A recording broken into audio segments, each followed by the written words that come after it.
Good afternoon, everyone. This is Jared Rand, and welcome to the Global Guided Meditation Call for Tuesday, October 25, 2022, a little after 3 p.m. Eastern.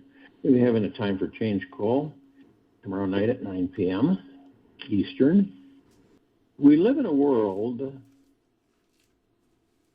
that is full of infinite possibilities.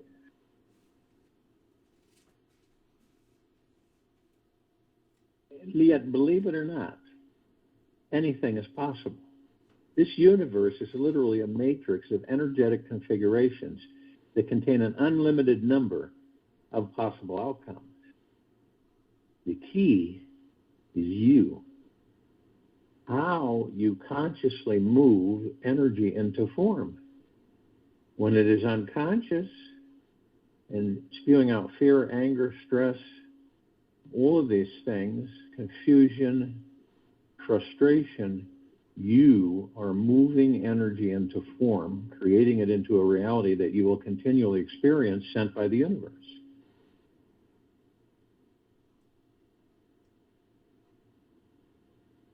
When we are feeling open and surrendered to this infinite universe, anything could happen in our imaginations in this very next moment.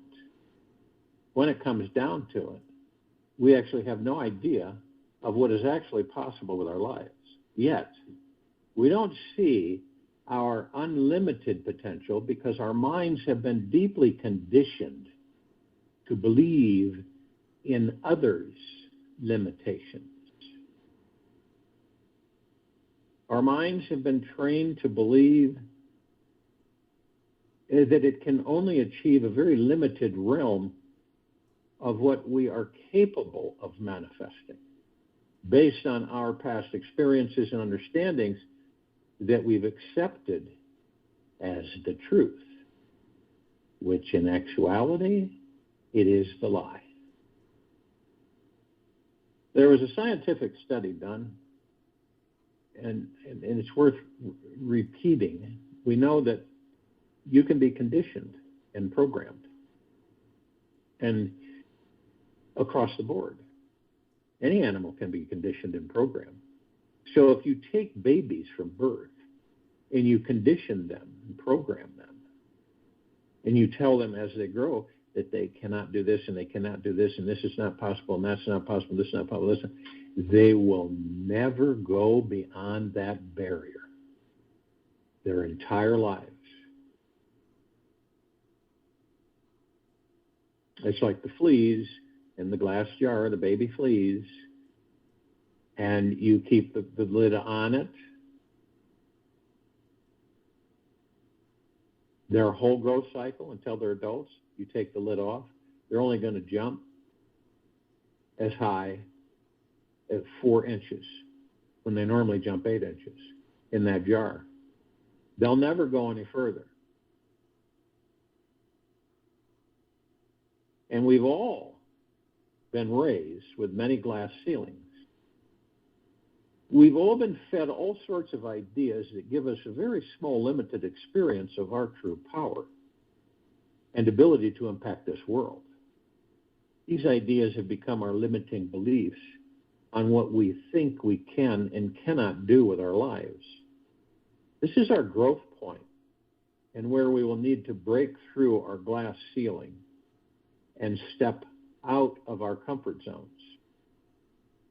It is good to know that our minds are much more powerful than a flea's brain.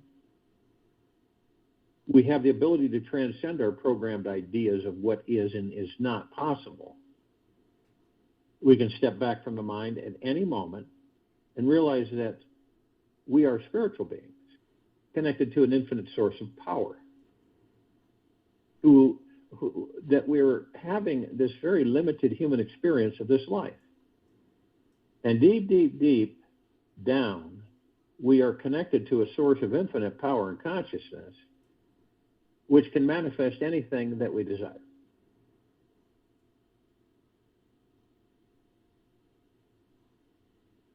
Apparently, there is nothing that cannot happen today, Mark Twain. or Samuel Stone. It's apparently there is nothing that cannot happen today. Our thoughts and emotions act like blinders, keeping us from seeing and feeling all that we are capable of creating. Our conditioned and cultured mind has been programmed for friends, by friends, parents, schools, and the mainstream media to believe in ideas like laws, rules, regulations, permanent boundaries, deadlines, have-tos, and that some things just are not humanly possible. Now, if you watch the mind, you'll see that it tends to remain focused on what isn't possible, instead of a myriad of infinite possibilities that are constantly there for the taking. You may find that the universe is always in a perfect mirror. Just look for a few hours out into the stars at night alone, and you'll soon see how it is reflecting the infinite quality of our true infinite natures. In the deepest reality, we are infinite beings who will never die. So we have nothing to be afraid of. We have just forgotten this and have had a massive dose of spiritual amnesia. Our souls will not and cannot die.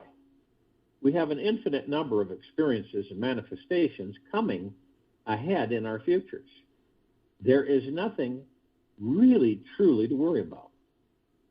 This is our actual nature. It's our natural state of being, the great truth in our real future. Look up NDEs, near-death experiences, online and see what everyone says about their experience of dying and coming back to tell about what happens. One of the secrets to becoming an infinite possibilitarian is to hold the intention of glimpsing your infinite nature. This experience can only be found by bringing the mind to perfect stillness, silence, and peace. Now, if and when you want to experience your spiritual essence and be free, you must choose to quiet the mind. You can taste the infinite quality of your being today through coaxing the mind to fall into a relaxed space of calmness, quietness, and stillness. It cannot go there by mere force or effort. This vast infinite universe is far too big for even the greatest minds on this planet to comprehend. So because the mind cannot fathom infinity, we have to drop the mind to experience something else. We have to stop the thinking machine if we truly want to experience the divine infinite spiritual quality that is already inside of us. In the beginning, the mind and body will resist stillness and silence. It will struggle with finding real quietness because this is the ego's great enemy. All it knows is constant noise. So the opposite of that is its enemy. Thoughts, desires, assumptions, doubts, fears, etc.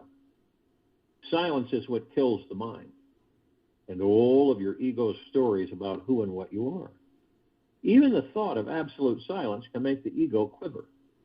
And by actually attempting to sit down and experience it, you'll quickly see how it jumps to a variety of creative distractions and addictions. The evil mind is addicted to its thoughts and desires. And if you take a closer look, you'll find that the ego is an addiction itself. It's an addiction of itself. It is the most challenging addiction you're going to ever find. We think we are this mind and not the one listening to it. We believe We are the beliefs we hold so true to our hearts. The ego radio has been left on blazing so loud for so many years and lifetimes that we never knew there was an off switch. So the mind will struggle deeply with digesting any spiritual understanding because it is simply too small of a container to hold our eternal nature. We have to learn how to befriend it to completely get rid of it.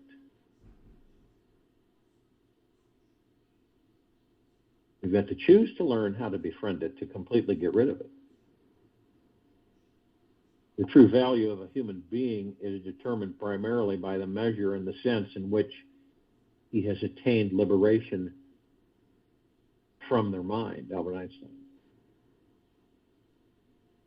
Positive news is that within just a few minutes of freedom from mind chatter, the doors to directly experiencing your infinite nature are opened. You will be able to see the true power of your being and ignite the most empowered and inspiring mission of your life. The trick to silence and stillness is taking time to drop deeper inside yourself.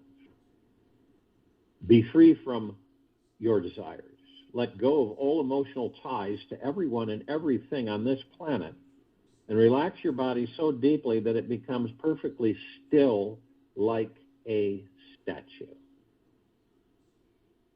When we are perfectly still, if we have a clean diet and healthy relationships, then we may be deeply, eternally loved with a few minutes of being free from the endless mind chatter. And in this silence, there's only a state of pure witnessing without thought. You'll immediately experience this awesome spiritual being who is connected to our infinite potentiality. Daily meditation for all of us on this planet is the essential practice of quieting the mind, of its endless stories about desires, beliefs, and limitations. This quieting practice is our mini vacation to enjoy our situations, no matter how imprisoned or small we feel we are. We can allow ourselves to relax inside, feel deeply peaceful, and experience the vast boundlessness that is our very nature. Through meditation, the illusions of being a finite being are instantly dropped, and we realize the vast essence we really are. Once we experience ourselves as an infinite being, our bodies hold this new vibration where infinite possibilities can instantly manifest into our physical reality. I am larger, better than I thought. I did not know I held so much goodness. All seems beautiful to me. Whoever denies me, it shall not trouble me. Whoever accepts me, he or she shall be deeply and eternally loved and shall love me. Walt Whitman. We have gone through enough suffering. We have all gone through enough suffering. It is time that we woke up and smelled the power available inside of us all. We are absolutely amazing. We can do anything. When we know and feel beyond a doubt that anything is possible in each moment, then we have arrived in bliss.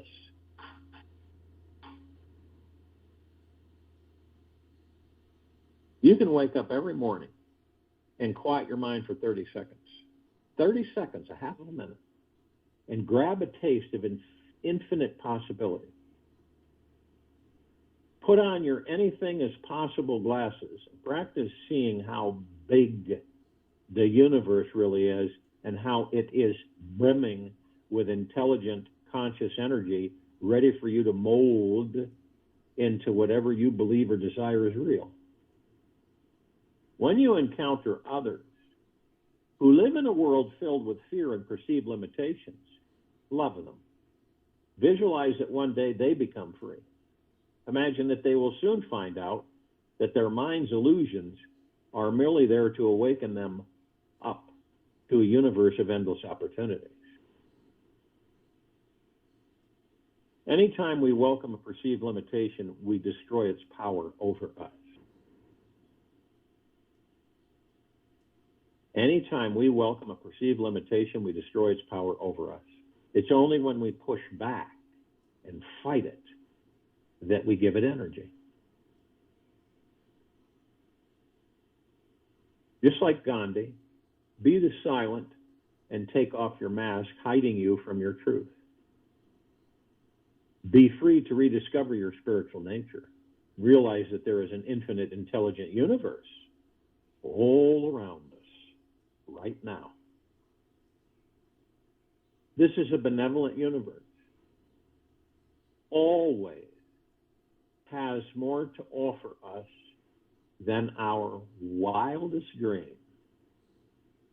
Just this simple shift in awareness can help us step into 5D consciousness. Choose this week and allow you to begin to see the most amazing possibilities in this life where you thought everything was stuck. Get ready right now to seize the greatest opportunity of your existence. Take off your blinders, choose to drop the mind, and be free. Anything is possible. Anything.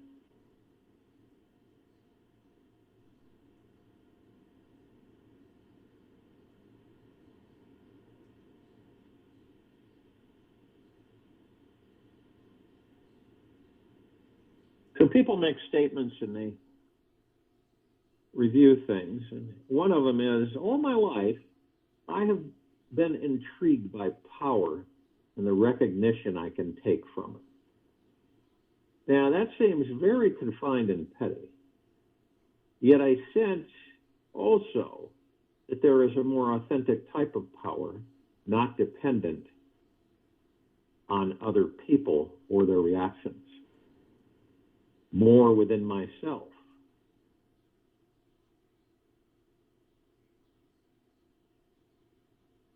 So to answer this question,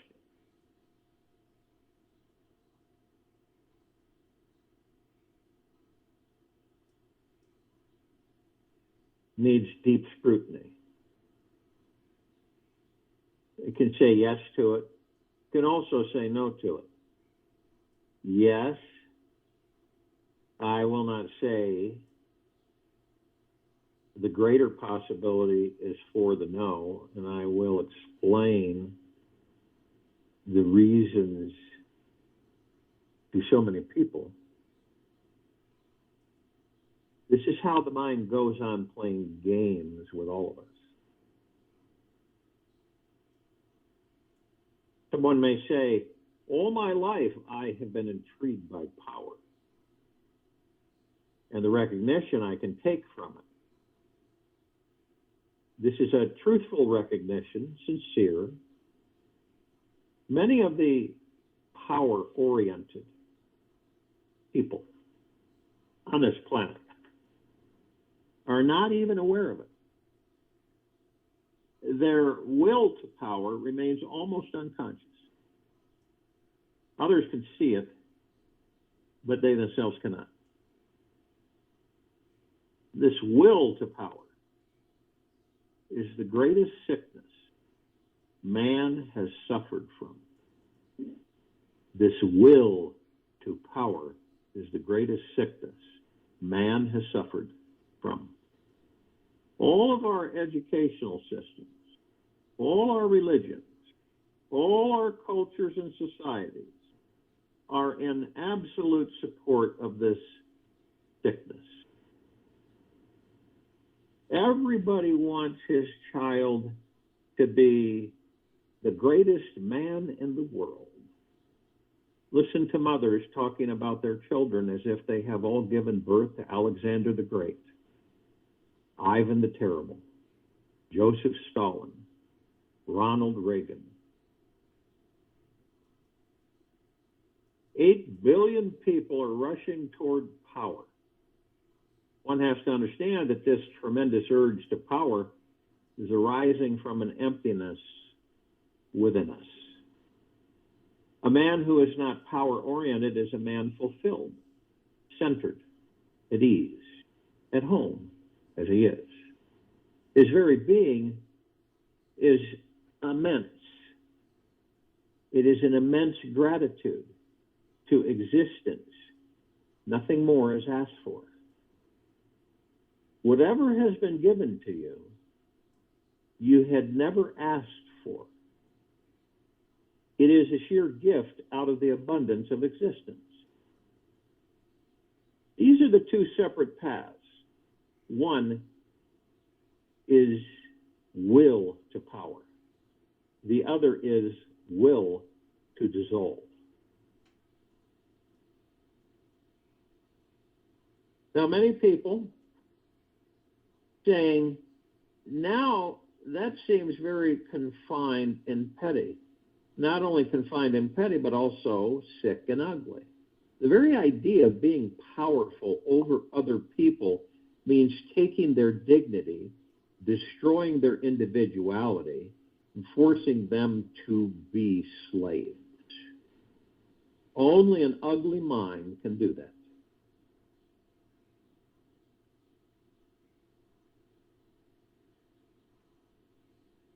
People continue the question. I sense also that there is a more authentic type of power, not dependent on other people or their reactions, more within myself. There is some truth in what some people are saying, but it is not their experience. There is certainly a power which has nothing to do with domination over others, but the power of a flower opening its petals. Have you seen that power, that glory? Have you seen the power of a starry night? Not dominating anybody. Have you seen the power of the smallest leaf dancing in the sun, in the rain? Its beauty, its grandeur, its joy. It has nothing to do with anybody else. It does not even need somebody to see it. This is true independence. And it brings us to the source of our being, from where our life is arising every moment. But this power should not be called power, because that creates confusion.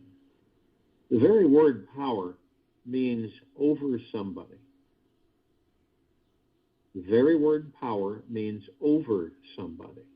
Even people of great understanding have not been able to see the point. In India, a religion exists, Jainism. The word Jaina means the conqueror. Okay? There's a religion in India. You can look it up. Jainism. The word Jaina means the conqueror. The original meaning most certainly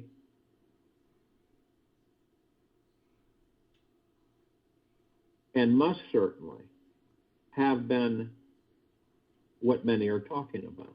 The power that arises within you as a petal opens and the flower releases its fragrance.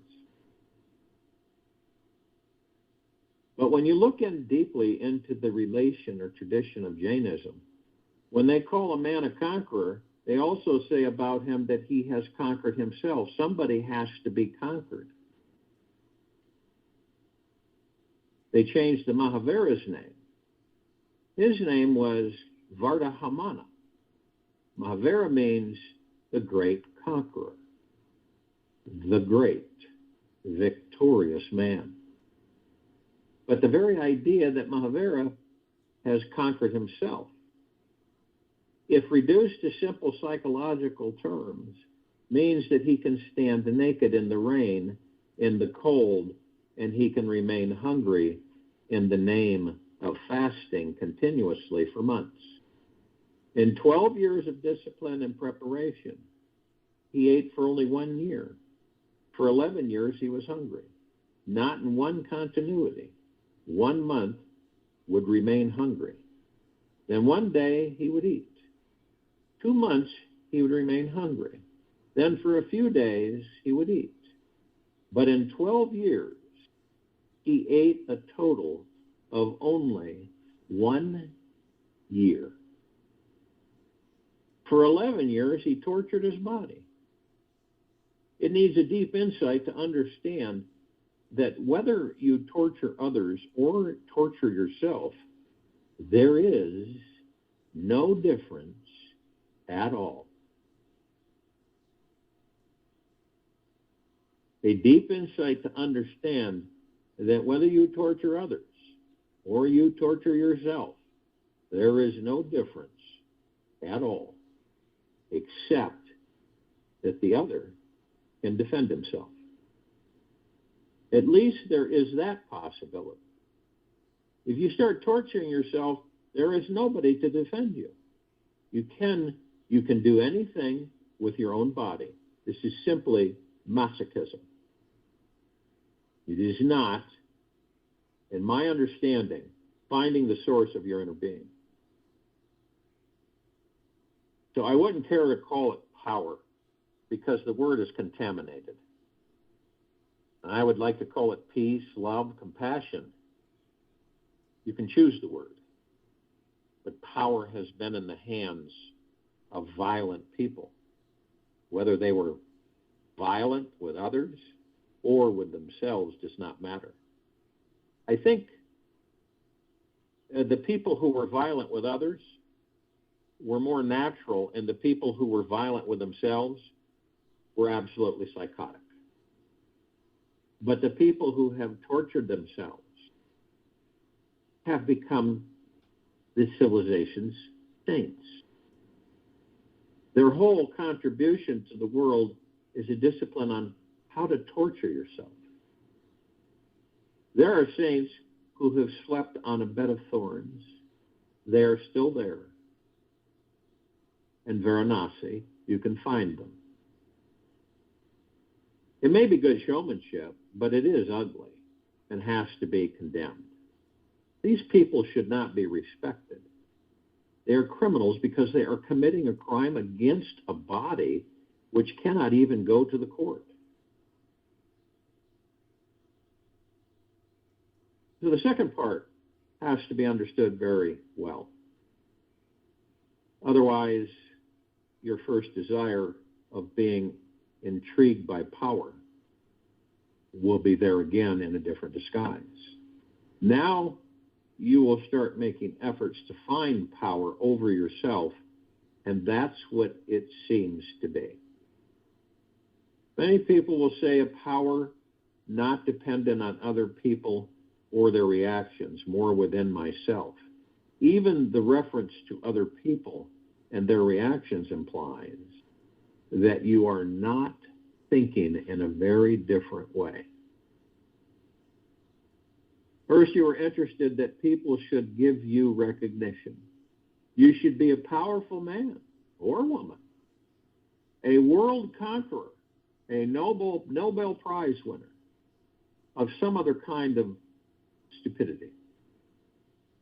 But everybody cannot be Alexander the Great. Neither can everybody become a Nobel Prize winner, nor can everybody be greater in some sense than others.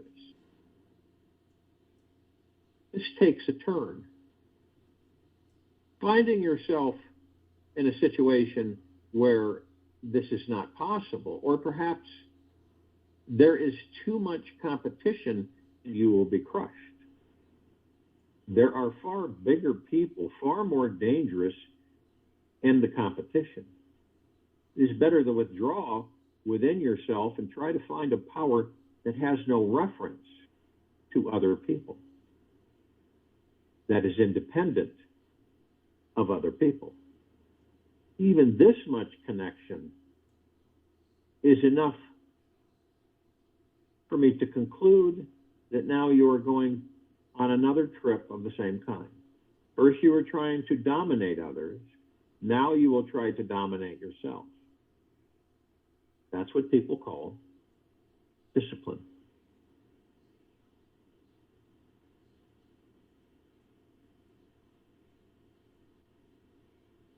You might recall Aesop's very famous fable.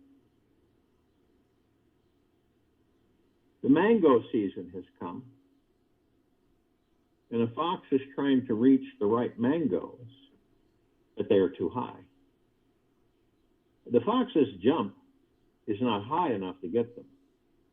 She tries a few times, then seeing the impossibility, she looks all around to see whether anybody is watching or not.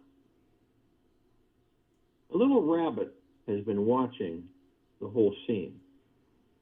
The fox walks away, not showing her defeat, but the rabbit asks, "Auntie, what happened?" The fox says to the rabbit, "My son, those mangoes are not yet ripe." If you change your desire for power, it should not be like Aesop's fable. You should first understand from where the desire for power has been arising. It has been arising from your emptiness, your inferiority. The only way to be freed from this ugly desire to dominate is to enter your emptiness, to see exactly what it is.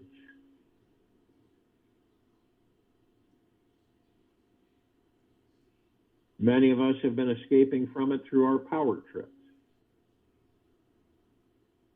Now we choose to put our whole energy not into torturing ourselves, not into making any discipline of masochism, but simply into entering our nothingness.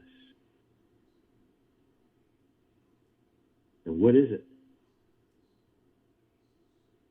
And there, roses blossom in our nothingness. There we find the source of eternal life. We are no longer in the grip of an inferiority complex, and we don't have any reference to other people, and we have found ourselves. Those who are intrigued with power are going away and away from themselves. The farther away their minds go, the emptier they will be. But words like emptiness, nothingness, have been condemned. And many have accepted the idea. Rather than exploring the beauty of nothingness, it is utter silence. It is soundless music. There is no joy that can be compared to it. It is sheer blissfulness. Because of this experience, Gautama Buddha called his ultimate encounter with himself his ultimate encounter with himself, nirvana. Nirvana means nothingness. And once you are at ease with your nothingness, all tensions, conflicts, worries, stresses, fears disappear. You have found the source of life, which knows no death. But it is always a good idea to remind ourselves, don't call it power. Call it love. Call it silence. Call it blissfulness. Because that power has been so contaminated by the past that even the word needs tremendous purification. It gives wrong connotations. This world is dominated by people who are basically inferior, but are trying to cover up their inferiority with some kind of power. any kind of power. They have created many ways. Certainly everybody cannot be the president of the country. Then divide the country into states. Then so many people can be governors, chief ministers. Then divide the work of the chief minister. Then many people can be cabinet ministers. And just lower than them, many people can be state ministers. This whole hierarchy consists of people suffering from an inferiority complex. From the lowest peon to the president, they are sick with the same disease. Ordinary people naturally don't have the power. They only look at powerful people from afar and think, if I was also given the same honor, the same recognition, I would also be somebody. I would leave my footprints on the sands of time. They become intrigued with power. But look at the people like Gautam Buddha,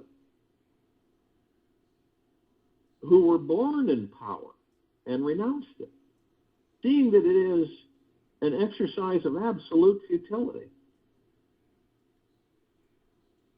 You will remain the same inside, even if you have billions of dollars.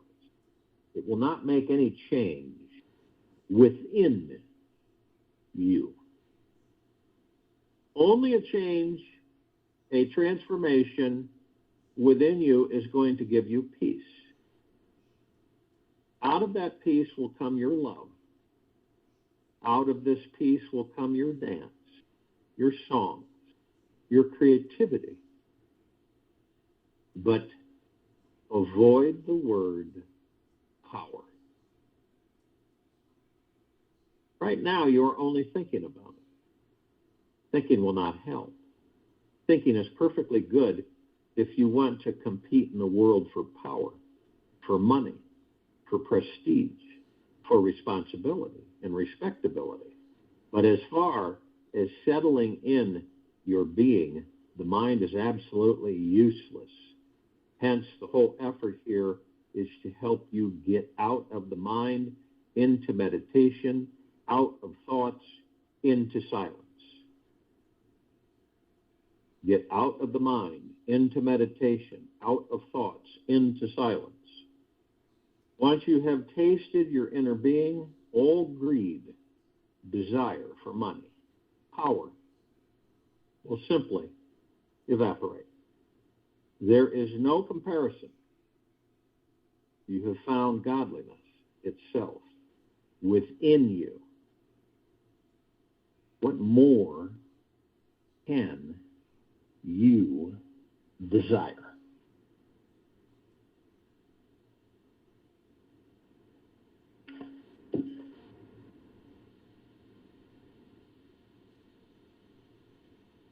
Now, willpower has been taught to everybody as a great value. Willpower has been taught to everybody as a great value. Every child is told to have willpower. And willpower is something against our spontaneity. When we cannot be at ease, restful, do we think flowers have to do much to blossom? Are trees taking bold action to grow? There really is no action at all. Lao Tzu used to say, look at the trees, look at the rivers, look at the stars, and you will understand actionless action. Certainly the river is flowing toward the ocean, but you cannot call it action because there is no will forcing it to go toward the ocean. It is very easy going. No hurry, no haste, not even the longing that it should reach. No competition with other rivers that perhaps they may reach ahead of it.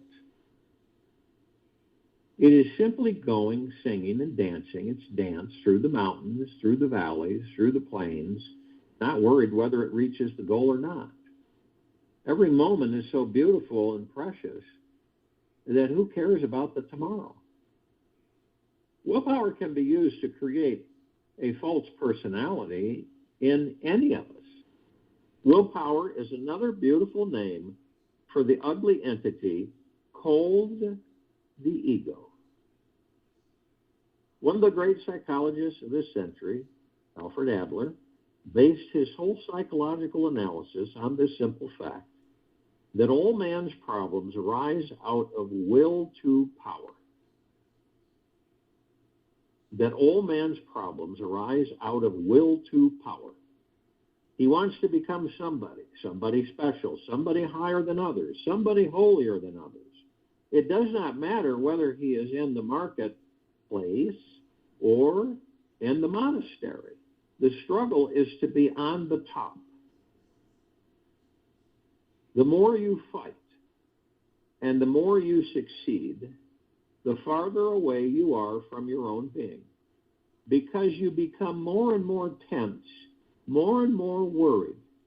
Your life becomes a constant agony, the fear of failure. Even if you have succeeded, the fear that somebody may throw you away from your position. A man who lives to achieve something can never be peaceful. So on the other hand, you have created this fiction of bold action.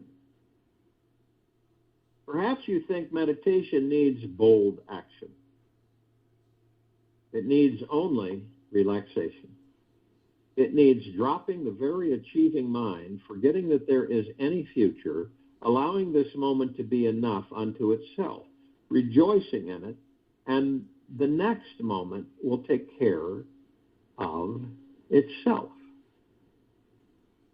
If and when you can rejoice in this moment, you will be able to rejoice more in the coming moment, because you will become more and more expert in rejoicing, in dancing, in singing, and you will become more and more confident about yourself.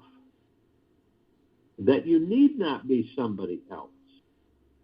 Whoever you are capable of enjoying the ultimate ecstasy without being rich, without being in power, without being world famous, without being a celebrity. You can be just a nobody, and yet all the treasures of existence can be yours, because they are not outside you. They are literally not outside you. You are unaware of your own inner richness. Now we know on this planet there is a famous statement of a British historian. We've heard this many times. Power corrupts, absolute power corrupts absolutely. But is that necessarily true? When you analyze this, it's totally different. Everybody is full of violence, greed, anger, passion, but has no power. So he remains a saint. To be violent, you need to be powerful. To fulfill your greed, you need to be powerful. To satisfy your passions, you need to be powerful. So when power comes into your hands, all your sleeping dogs start barking. Power becomes a nourishment to you, an opportunity. It is not that power corrupts. You are corrupted. Power only brings your corruption into the open. You wanted to kill somebody, but you had not the power to kill. But if you have the power, you will kill. It is not power that corrupts you.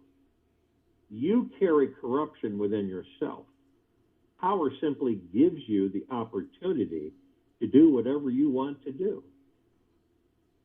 Power in the hands of a man like Buddha, Gautam Buddha, will not corrupt. On the contrary, it will help humanity to raise its consciousness. Power in the hands of Genghis Khan destroys people, rapes women, burns people alive. Whole villages are burned. People are not allowed to get out. It is not power. This man, Genghis Khan, must have been carrying all those desires in him. It is almost like when rain comes, different plants start growing, but other plants have different flowers. Whatever is hidden in your seed, whatever is your potentiality, power gives you a chance. Because most human beings are living so unconsciously that when they come to power, all their unconscious instincts have a chance to be fulfilled. Then they don't dare, they don't care whether it kills people, whether it poisons people. People ask the question about misuse of power. Power is misused because you have desires that are ugly, that are an inheritance from the animals. In a better world, the first thing should be, we waste almost 1/3 of life in educating our children. And that 1/3 of life, time should be given to cleansing their unconsciousness. So, by the time they graduate from their university or whatever their choice may be, they have some power somewhere. Somebody will become a police commissioner. Somebody will become a governor. Somebody will become a prime minister. If they do not have anything in their unconscious, that is poisonous, destructive, then power cannot be misused. Who is going to misuse it? Power is neutral. Power in itself is neutral. A good man's hand, it will be deeply and eternally loving. In an unconscious man's hand, it is going to be a curse. But for thousands of years, we have condemned power without thinking that power has not to be condemned. People have to be cleared and cleaned of all the ugly instincts that are hiding within them, because everybody is going to have some kind of power or other. It does not have to be great power. You may be just sitting in a railway station selling tickets, but that too gives you power. You are standing at the window, and the man does not even look at you. He goes on turning his file. And you can see that he is not concerned with the file. He simply wants to show you your place. Even the person sitting outside the collector's office behaves as if he is the president of the country. So it is not a question of where you are. Wherever you are, you will have some kind of power.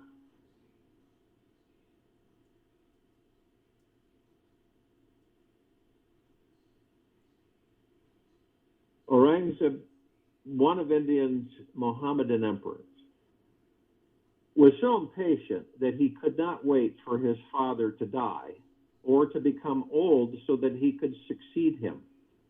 He imprisoned his own father and became the emperor of the country. His father had remained busy all his life. Now, sitting in the prison cell, he sent a message to his son. Quote, "At least arrange 30 boys so that I can teach them the Holy Quran." And the comment, the Aurangzeb made to his courtiers, is very significant. He said, "That old man does not want to lose power. Now he is no longer the emperor, but 30 students, teaching them the Holy Quran. he will again have the power over those small children. Psychologists have stated that people who are afraid of competing in life and becoming powerful choose a simpler way. They become school teachers. Small children, and you can harass them, beat them. Although it is illegal, but it happens all over this country.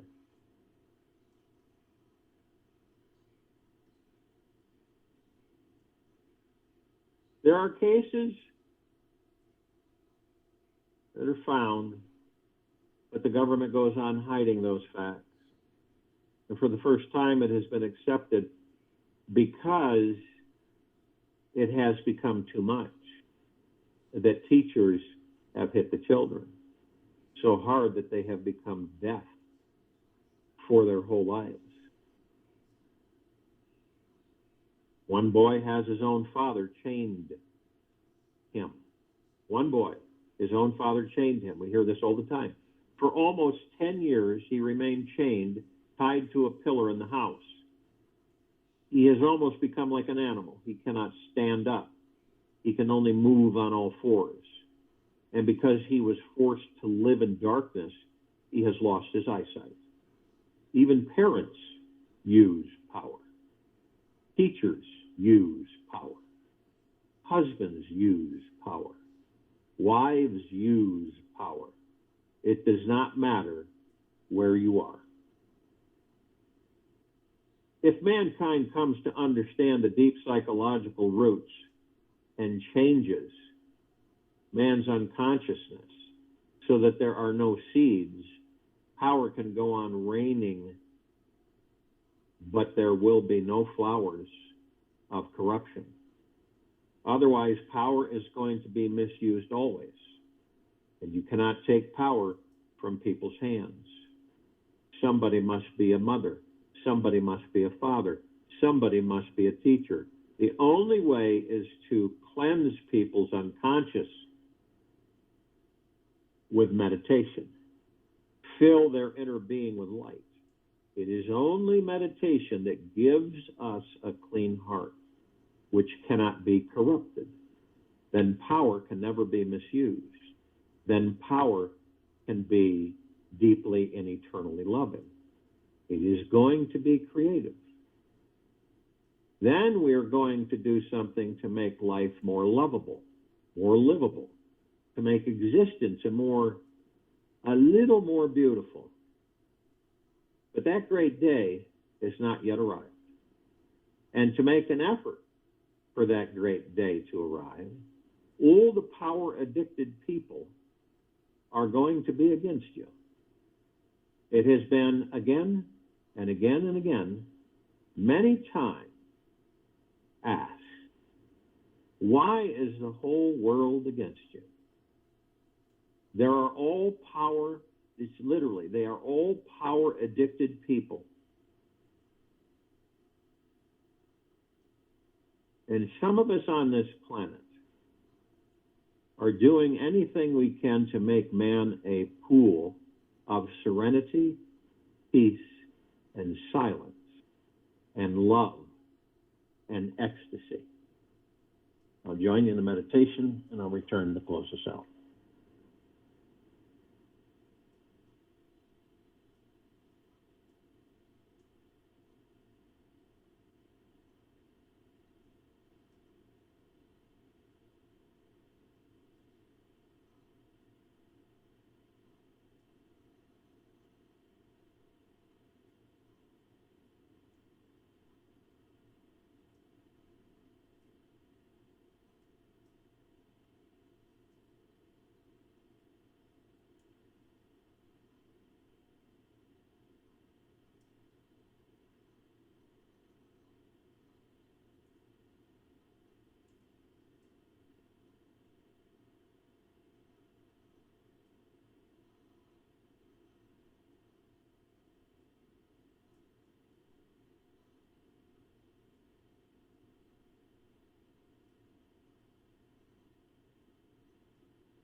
Take an easy and slow breath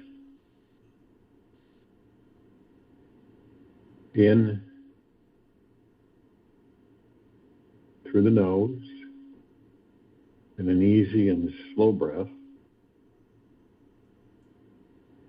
out from the mouth.